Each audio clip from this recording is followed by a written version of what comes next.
문재인 대통령 취임식에서 했던 약속, 그 약속이 어떤 거였는지를 한번 같이 보겠습니다. 이 약속은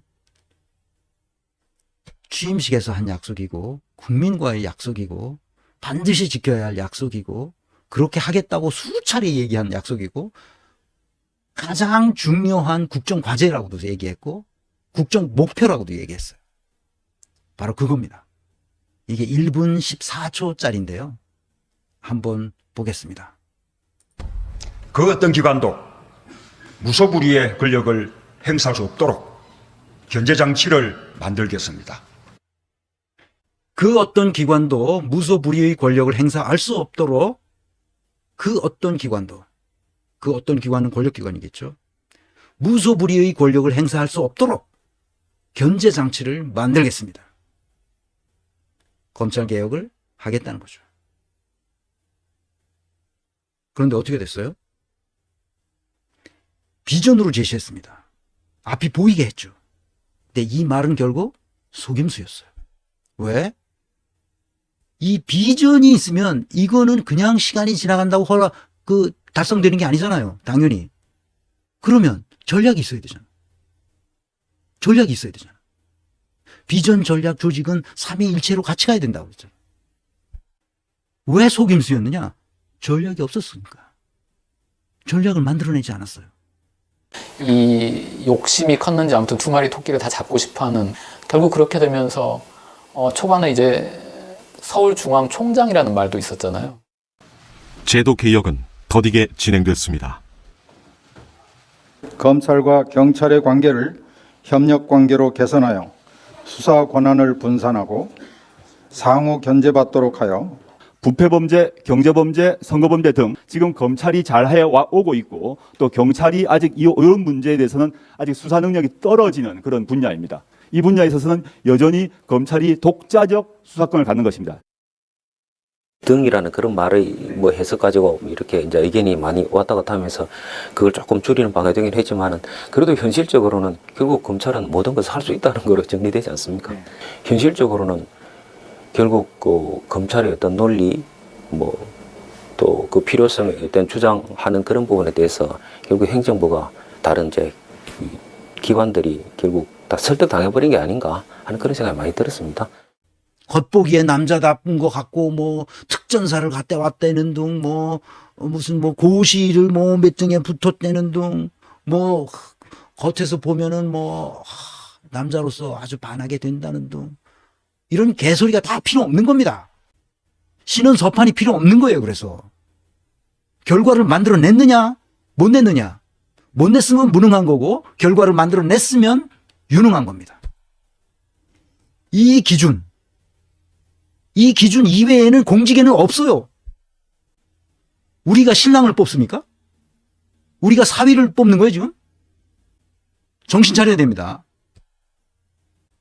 초기에 검찰개혁의 전략을 세우고 실행하려는 사람들이 청와대에 못 들어갔습니다. 완전히 팽당했죠. 2016년 문재인 캠프에서 이미 권력개혁의 틀과 로드맵을 직접 준비했던 김남준 변호사. 검찰개혁의 시기를 놓쳤다고 평가합니다. 권력을 만약 잡으면 검찰개혁이 국민적인 어떤 화두이기 때문에 당장 몇 개월 안에 예를 들어 조직을 만들고 관련을 발표해서 언제 단계를 정해서 하자라는 그런 안을 건의를 했거든요. 근데 어떻게 된 셈인지 모르겠는데 아까 말한 이제 사법농단 수사 또 전 정권의 적폐 수사 같은 게 계속되면서 그런 부분이 자꾸 유보가 된 것 같아요. 제가 이 책을 읽어드리겠습니다. 이게 지난번에 한번 제가 읽어드렸던 건데 이춘재 기자가 쓴 검찰 국가의 탄생이라는 책입니다.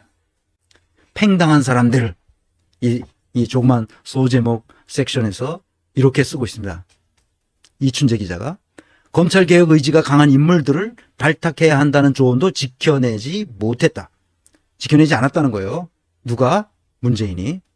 노무현 정권 때 검찰개혁 작업에 참여했고 문재인의 대선 공약을 함께 준비한 전문가들은 청와대나 법무부에 입성하지 못했다. 그 사람들은 경험이 있어. 노무현 때 고생하면서 검찰개혁을 하려고 노력했던 그 전문가들이 못한 것에 대해 한이 맺혀서 이번엔 반드시 하겠다고 계획을 세워서 여러 차례 만나서 이 팀을 구성해서 했어. 그걸 문재인이 다 알고 있어. 누가 그 팀을 운영했는지도. 무슨 뭡니까? 인계 인수를 하는 기관이 없으니까 인수위로 그걸 한 건 아니죠. 문재인 후보의 대선 싱크탱크인 정책공감 국민성장에 참여한 법학 교수와 법조인 그룹이 대표적이다. 그 싱크탱크에, 문재인의 싱크탱크에서 그 검찰 개혁을 해야 되겠다고 이 법조인과 이 법학 교수들이 참여했던 거예요. 노무현 정권 시절 천정배 법무부 장관이 정책보좌관을 지낸 김남준 변호사가 단장을 맡고 15명의 학자와 변호사들이 참여한 국민성장 반특권 검찰개혁 추진단. 2016년 9월부터 매주 1, 2회 만나 치열한 토론을 거쳐 그해 연말 검찰개혁의 마스터 플랜을 만들었죠. 이게 뭐예요? 전략을 짠 거란 말이에요. 언제까지? 로드맵을 만들고 그 로드맵에 따른 마일스톤을 하나씩 놓아가면서 어떻게 하겠다. 견제장치를 어떻게 만들고 그 다음에 통제장치를 어떻게 만들고 잠금장치를 어떻게 만들어서 검찰 조직을 꼼짝도 못하게 하고 구조와 시스템을 바꿔나가는 거죠. 그걸 만들었단 말이에요, 이 사람들이. 그래서 추진단은 수사와 기소를 완전히 분리하고 중대범죄 수사를 전담하는 국가수사청을 선치하는 방안을 일환으로 이하는 수사와 기소를 부분적으로 분리하는 수사권 조정 방식을 이안으로 하는 내용의 정책 제안서를 작성했어요. 그런데 어떻게 됐어요? 팽당했죠. 문재인은 다 필요 없다. 윤석열 총장의 생각은 청와대의 기대와는 달랐습니다. 임명권자와 검찰 수장의 동상이몽이 드러나기까지 생각보다 긴 시간이 걸리지 않았습니다. 그래서 내가 이 책을 읽으면서 여기다 제가 메모를 해놓은 게 있어요. 문재인은 검찰개혁 의지가 거의 없었다는 것이 이 책의 요지예요. 이 책은 문재인은 검찰개혁을 할 의지가 거의 없었다는 거예요. 그러니까 시끄럽지 않게 부드럽게 누가 와서 해주면 다행이고 안 해주면 좋고 해주면 다행이고 이 스탠스를 취했어. 이 책에 보면 그래요. 그러니까 뭐예요? 국민을 속인 거죠. 그래서 내가 속임수였다고. 취임 다음 날인 7월 26일 훗날 인사참사로 비판받은 윤석열 검찰의 윤곽이 드러났습니다. 서울중앙지검장 시절부터 측근이었던 특수통 검사들을 불러들였습니다. 이른바 윤석열 사단. 윤석열 총장 체제에선 그대로 대검찰청 핵심 보직으로 승진했습니다.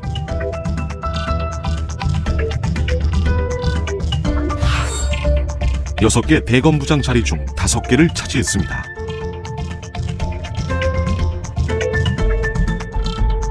공백이 생긴 서울중앙지검에도 윤석열 사단으로 분류되는 검사들이 자리를 채웠습니다.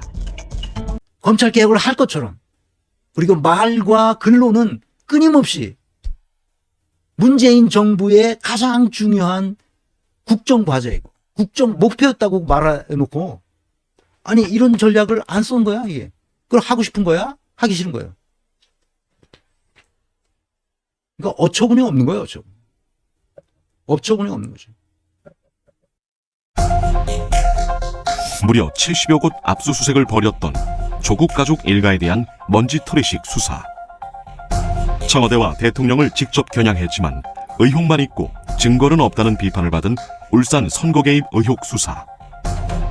정부의 탈원전 정책을 부정하는 정치적 수사라는 논란에 휩싸인 원전 수사 등 윤석열 검찰의 특수통 검사들은 정권과 노골적인 대립각을 세웠습니다.